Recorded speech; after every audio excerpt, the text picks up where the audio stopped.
Hello, everybody, and welcome to Undermine, Season 4, Episode 20.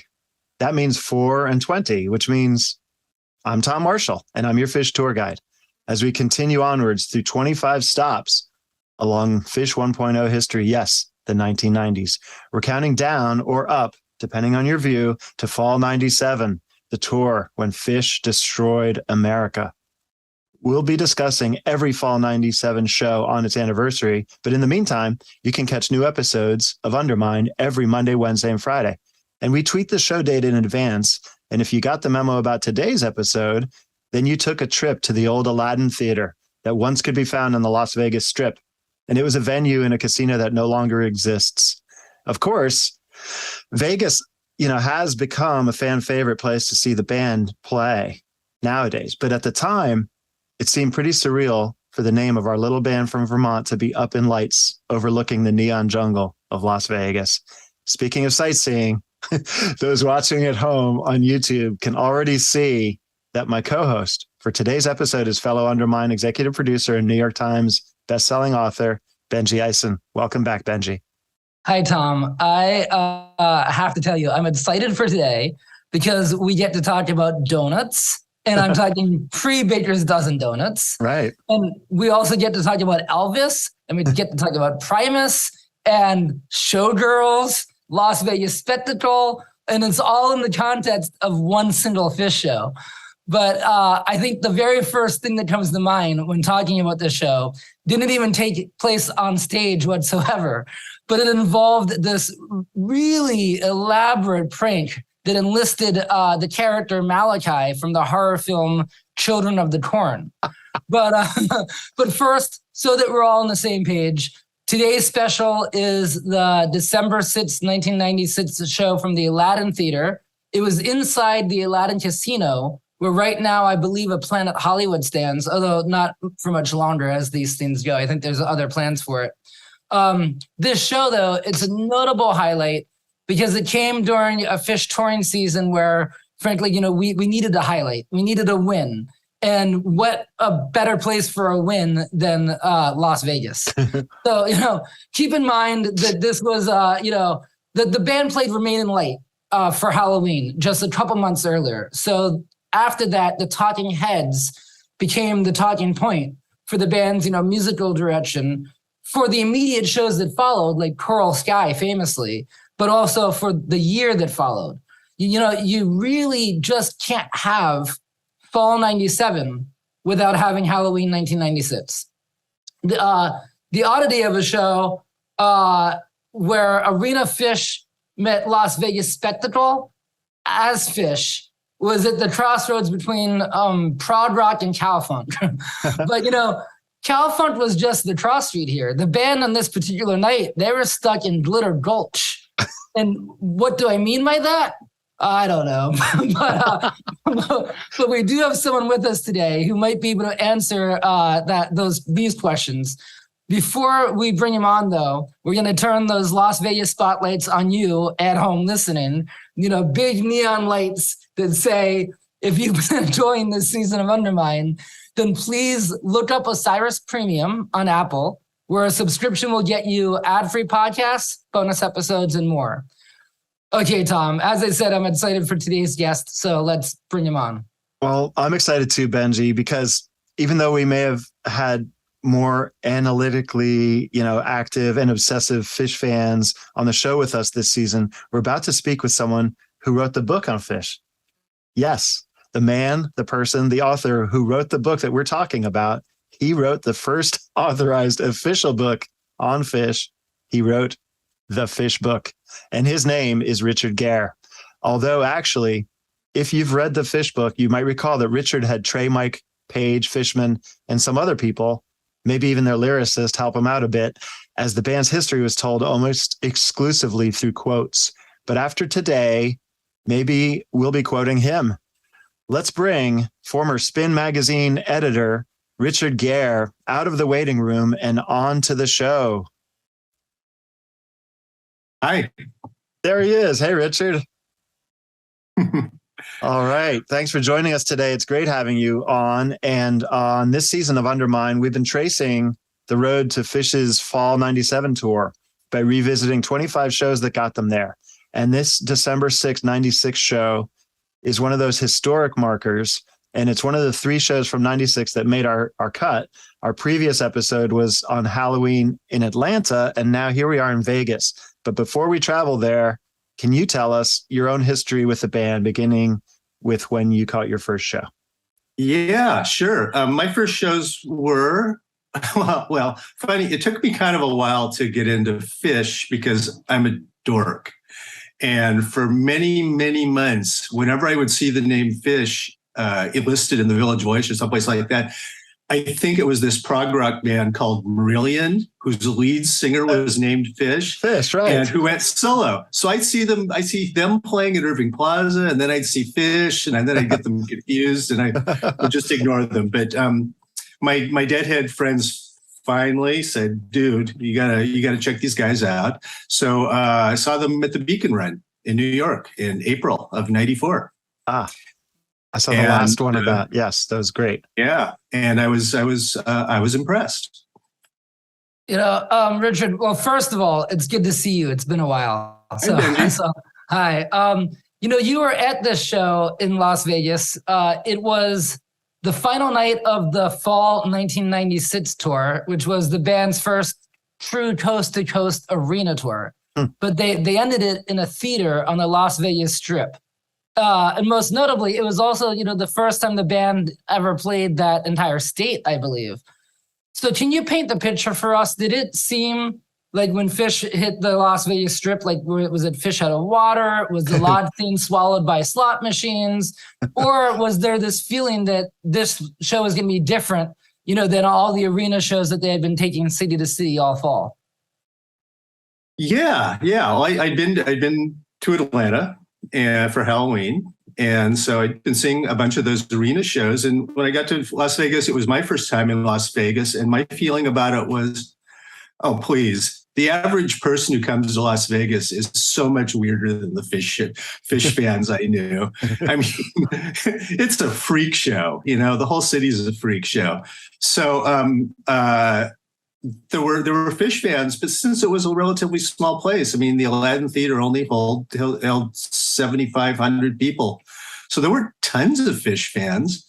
And also the World Rodeo Championship was in town, so there are a lot of cowboys wandering around too.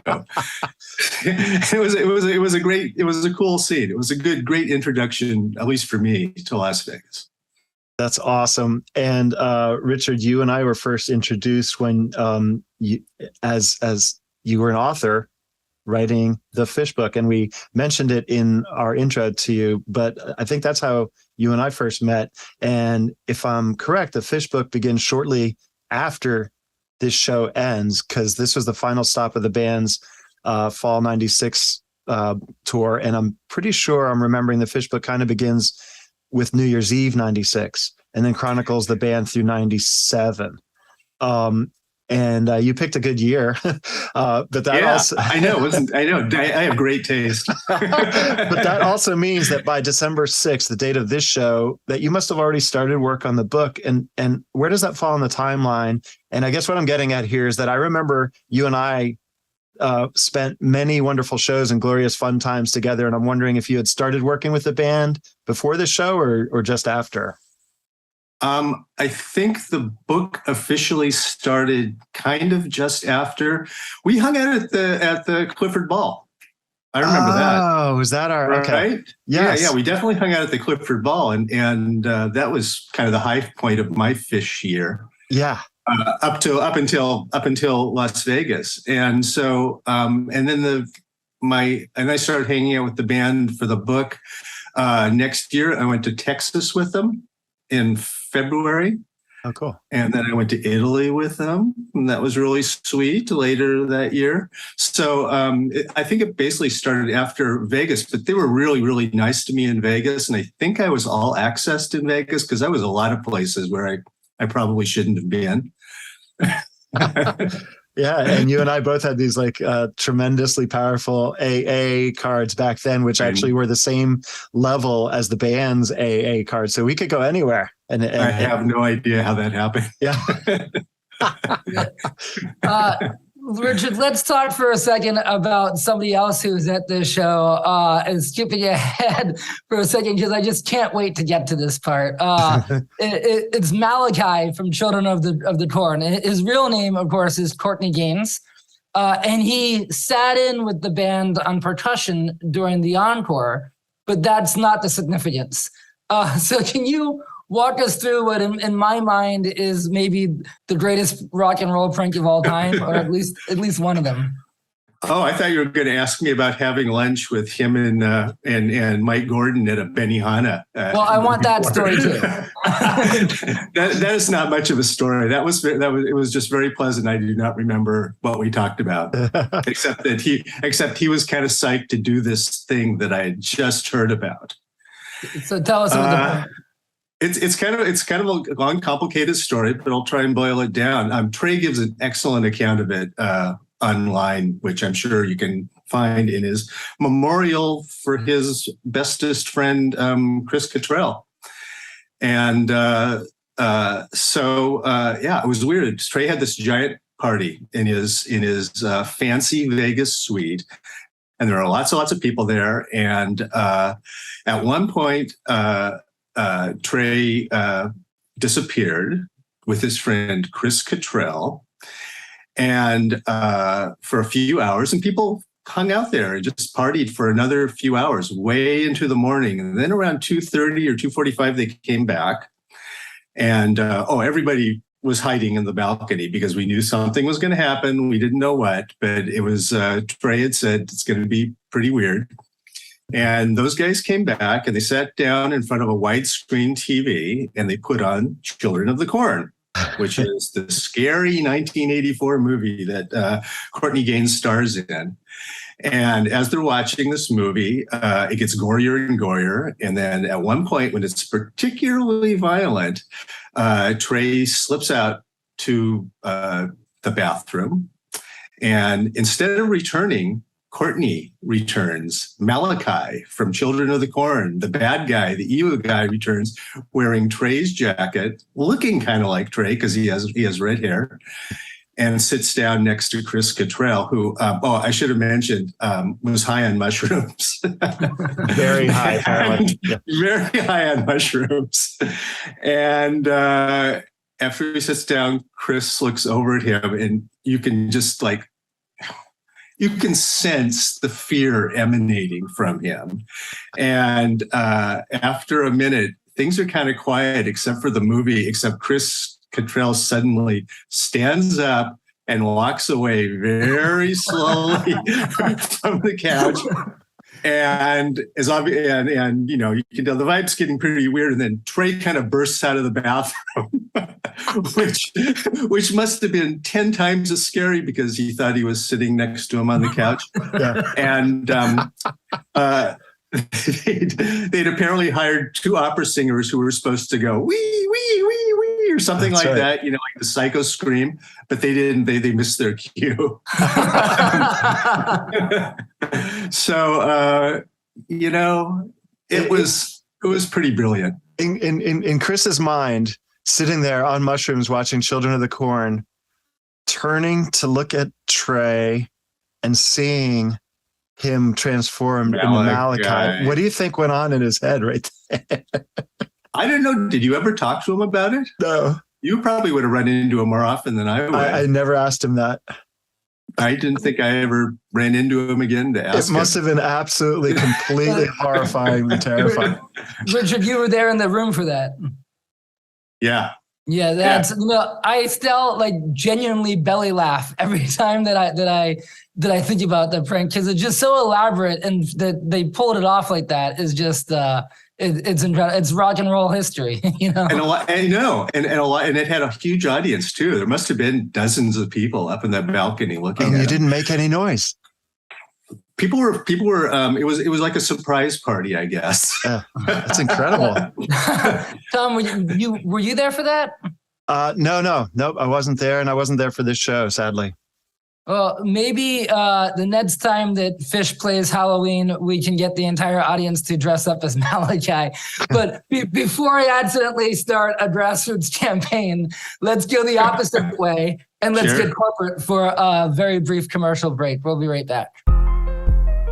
Have you ever wondered what it would feel like if your investments reflected what matters most to you?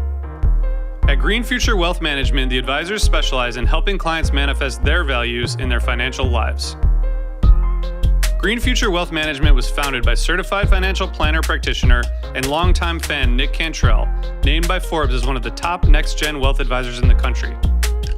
Whether you are just getting started or have complex investing and financial planning needs, visit them on the web at greenfuturewealth.com. You can sign up for the email list or take the Investing Values quiz. When you feel ready, schedule a free virtual consultation. In appreciation for the amazing Phish community and the incredible work being done by fans across the country, Green Future Wealth Management will be donating 10% of asset management proceeds from new Osiris listener clients to Fans for Racial Equity. Just be sure to mention Osiris when booking your appointment. Create your green future. Securities offered through Cambridge Investment Research, Inc., member FINRA/SIPC. Advisory services offered through Cambridge Investment Research Advisors, Inc. Cambridge and Green Future Wealth are not affiliated. And we are back. We're here with journalist and Phish chronicler Richard Gehr, and we're talking about December 6th, 1996, Las Vegas.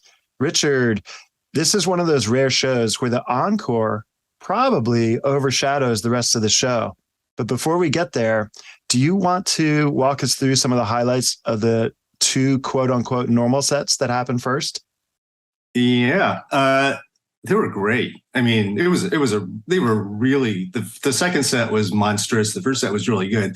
I mean, the most monstrous thing might have been Mike's sparkly pants that he was wearing for the whole show, which still haunt me, but they were pretty great. But the whole show was super solid. I mean, you know, it started out with Wilson and Peaches, and which I was happy because Frank Zappa is my Elvis.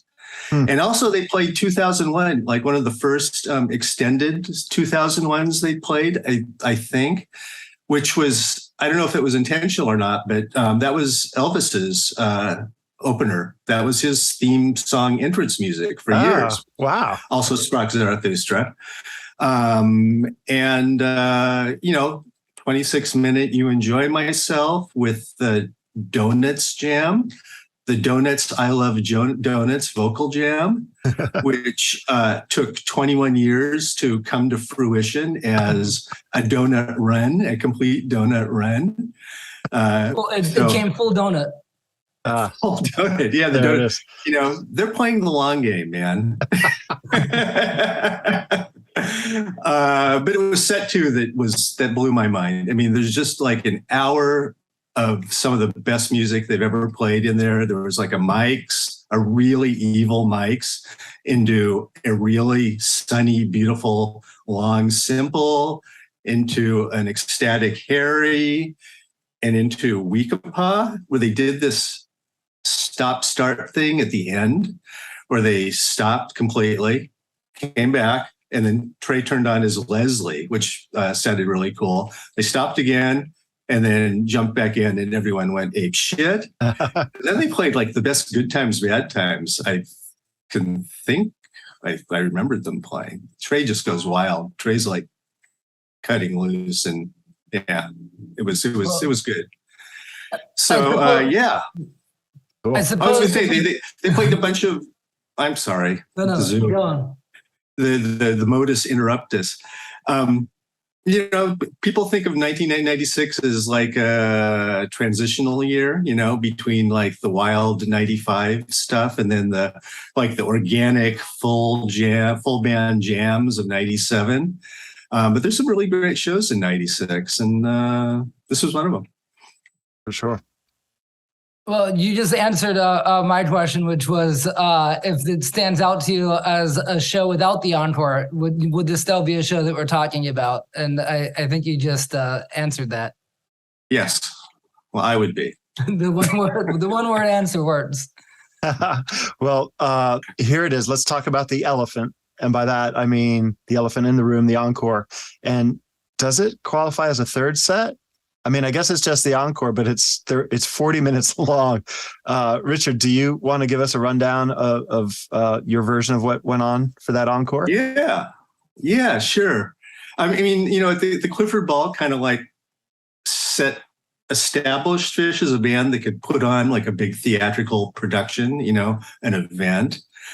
But at the Aladdin, there was it had this kind of like, let's put on a show in high school quality to it, or like the Oregon Country Fair. If you've ever been to that, it's like, hippie theater out in the woods and stuff. I mean, it was kind of down home and funky. And so it started with Harpua, which they played in 4/4 time rather than 7/4 they usually played it in, so that Les Claypool could go into Wildwood Weeds a couple minutes into it. And it started out a little shaky. It's like, this could be a train wreck. But it's weirdly syncopated. Yeah, you're right. It's very weird hearing it that way, but it made sense, sort of. Yeah, but it kind of rambled on and traded the Harpua story, and where Jimmy's bored and anxious in the suburbs of Gamehenge, and he's like taking a walk with his. He calls Poster Nutmeg Jimmy's beautiful confidant, which I thought was very sweet. And they go like wandering through the desert, and there's a clip-clopping coconut clip-clops, and they camp outside of Las Vegas. And then the yodeling cowgirls of Arizona show up to sing Cowboy Sweetheart, which was a 1935 song written by Patsy Montana. It was a huge hit in 1935. I think it was like the first. It was like the first song by a woman singer to sell 1 million copies. It was a huge hit. It was like I don't know what it was like. It was like the Lemonade of 1935. And John McEwen was on pedal steel guitar. So there's like this whole country vibe thing happening. And then Jimmy and Poster Nutmeg continue wandering into Las Vegas, where they are confronted with 4 Elvis, who seem to be rather threatening. I don't know if anyone could ever be threatened by an Elvis, but these guys were apparently very threatening. But they quickly break into song. They come out stage. 4 Elvis impersonators wander on stage and start like gyrating maniacally on stage in their different ages of Elvis costumes. Like one's obviously fat Elvis, and the other's like leather Elvis, and one's pure glitter Elvis. And it was kind of remarkable. They each had their own personality, and it was all I could think of was these guys must get a lot of action because they're really sexy. It was very primal in a certain way. Yeah, the way I looked at it when I saw, and I've only seen this on video. I was not there, but the camera's far enough back that you just see sort of 3 white dressed Elvises and then one in black. And I was kind of thinking like, why is he like the auto mechanic Elvis? I was like, I couldn't quite see that it was leather, but then eventually he steps out of the shade and into the spotlight. And I'm like, oh, okay. At first I didn't get it at all. Yeah. But soon they were joined by a 5th Elvis when John Fishman stepped down from behind the drums with his Elvis cape on to sing Suspicious Minds with them. And it was really funny. It was just I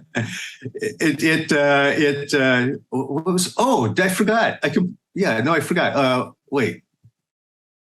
Les Claypool and the other guy, the guitarist from Primus.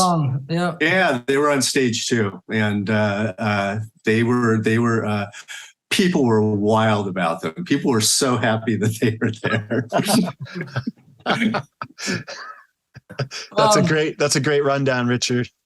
It's a great rundown. Also, as you mentioned, Tom, there is video of this, so if people want to go and see it, they can. And I was surprised that it had been up until last night. It had been years until I watched that or years since I watched that video.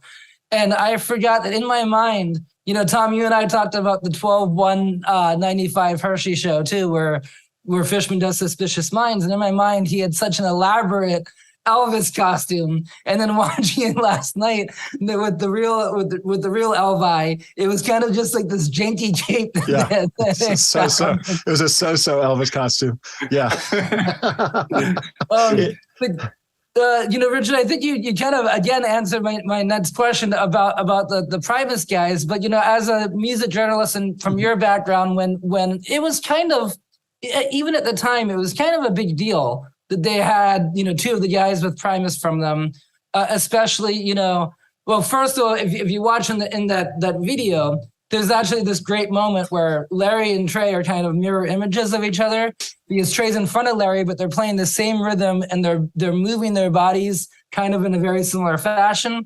And then, you know, during the narration part where Trey just puts his guitar down and Larry plays these like really jazzy guitar lines underneath. But, you know, at the show itself, I don't know how many Phish fans were aware of Primus. At this point in 1996, when they were such a stadium worldwide touring act, was it exciting for you at all to see the guys from Primus? Well, it was there were so many people on stage. It was a small stage. It wasn't an arena stage. It was a, you know, medium theater stage. So there was the four Phish guys, Larry and Les, six. So there were four guitars on stage. And then there were four Elvises and two yodelers and one John McEwen, the great John McEwen of Nitty Gritty Dirt Band, on pedal steel guitar. So it was pretty crowded up there. The fans love it, you know, whether or not they're doing antics or they just have guests, like anything that changes it up, fans love. And Benji, I know you in particular like antics of any kind. Big fan. And I enjoy it myself. You know, it's just entertainment and it changes things up. And sometimes I get to participate, you know, like walking on stage and pretending to be Bruce Springsteen or something. But there's not really any statement behind it, I don't think. But were there? Have you ever dressed up? Have you ever dressed up like Bruce Springsteen? Well, for that show, this is this is in Homedale, New Jersey, and I can't quite come up with the date.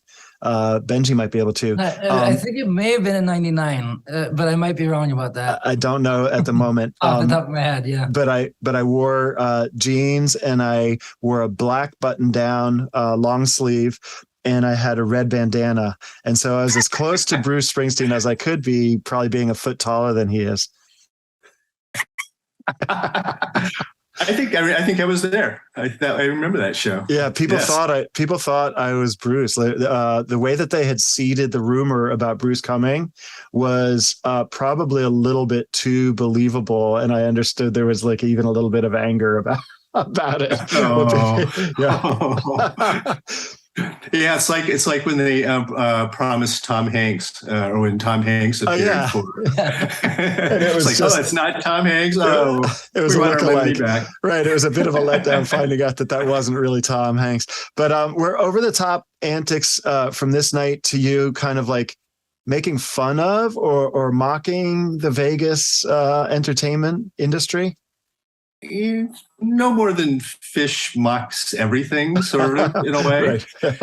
Everything is slightly ironicized, but absolutely like true in spirit and authentic at the same time. I mean, they play both. They play all sides against, and they usually come out, you know, just being their own thing. Yep. I thought it was great. I thought it was a celebration of over-the-top popular entertainment, you know? Cool. I think they were saying, you know, you think Las Vegas is weird. Well, we can put on something even weirder, too. And it was really fun. And then, like the Omni, they had to tear down the Aladdin right after the show.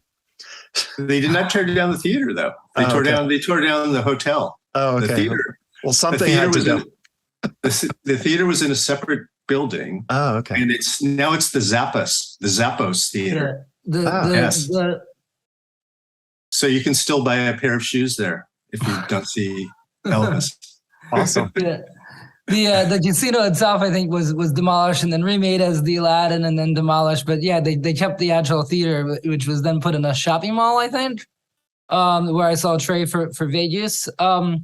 Now, Richard, you come from a strong background in music journalism, with Spin Magazine, Village Voice, Rolling Stone, too many others to name, not to mention that I don't even know them all. But, when Phish dives into these campy, self-referential yads and these game henge gimmicks like this, as an audience member, as Tom mentioned, I personally, I love it. It's part of the draw for me. It's one of about a dozen traits that, when you take all together, to me, elevate Phish above their contemporaries. But the established music press back in the day wasn't so kind. I'll never fully understand this, but rock and roll journalism can sometimes be so stuffy and serious to know how to handle a very serious band of world-class musicians that still refuse to take themselves too seriously. And for example, they can end the show with a nonsensical vocal jam or an a cappella Star Spangled Banner or a Led Zeppelin cover, depending on the night. So, being part of the establishment, being part of the established music press, did you find that to be true? I mean, did you get any pushback from peers at the time when you told them that you flew to Las Vegas to see Phish jam with a bunch of yodelers and primates and a member of the Nitty Gritty Dirt Band and the dude from Children of the Corn?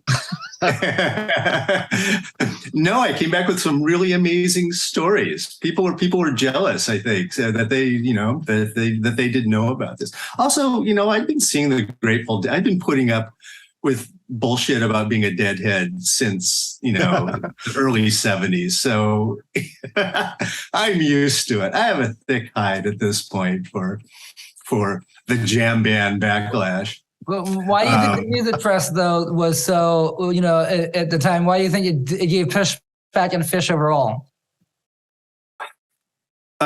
Well, I think they would say, their management would say, it was because the Grateful Dead were already, they were already this kind of weird thing that music critics didn't get until 20 years later. And then every music critic in the world is like, oh, I love the Grateful Dead. They've been my favorite band for forever. Yeah, like you've written about them then in the last 20 years, And Phish is the same way. Yeah. And Phish is the same way. Like about 20 years after Phish was a thing, people suddenly started taking them seriously. So I'm not sure, why it takes so long, but because they're complicated, they're playing the long game. Yeah, exactly. And they don't fit into the mold that someone might expect and makes it easier to write about or whatever. Full donut. Yeah, full donut. And now we're coming up, like you said, it took 20 years. So we're coming up on 40 years on Phish pretty soon. So 40 years, that's amazing. Pretty amazing. I think 39 is still in front of us. But in any case, when we get to this point of the show, it means that we're at the end of the show, out of time. Our guest today, Richard, is really wonderful to have you. Our guest today is Richard Gehr, author of the Phish Book. Check it out. We wanted to open it up today and show you a picture that I'm proud of, that I'm in it with Trey. It's a great photo. I love it.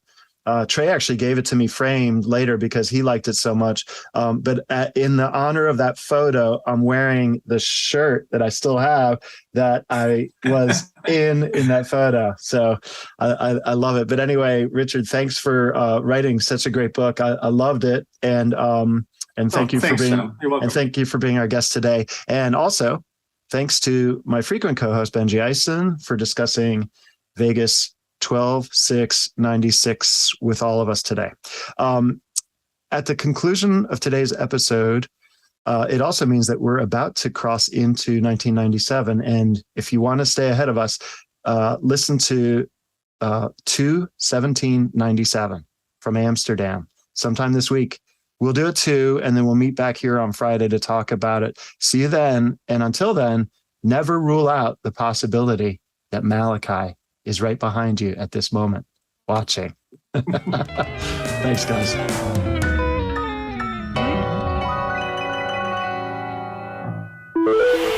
Osiris.